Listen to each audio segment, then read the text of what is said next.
Éviter de produire les gaz à effet de serre ou alors les séquestrer et obtenir de l'argent. Voilà la formule du marché carbone. Or, pour limiter la production du CO2 ou les extraits de l'atmosphère, ça demande de nouvelles technologies, de nouvelles pratiques dans divers secteurs. Agriculture, transport ou industrie.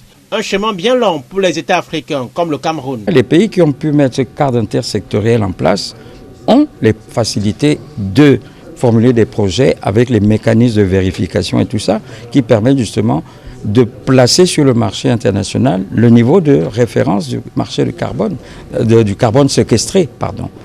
Et ceux qui ont pris les devants en termes de pays ont pu justement constater les avancées énormes tirées des bénéfices de la nature. Le Cameroun a pourtant une position enviée dans le bassin du Congo, deuxième plus grand massif forestier, derrière la RDC. De quoi absorber de bonnes quantités de gaz à effet de serre.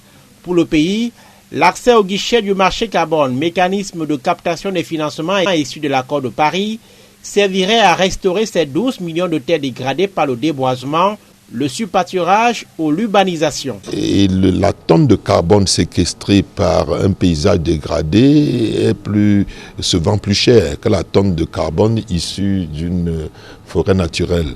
Et une fois que ces espaces sont restaurés, cela ramène la vie, il y a le retour de la faune, de la flore, des ressources hydriques et des populations qui éventuellement avaient été parties peuvent revenir, dont les enjeux sont incommensurables. En 2015, le Cameroun s'est engagé à réduire ses émissions de gaz à effet de serre de l'ordre de 32% d'ici 2035. Cette rencontre initiée par le Programme des Nations Unies pour le développement verra la validation du cadre national de préparation au marché carbone.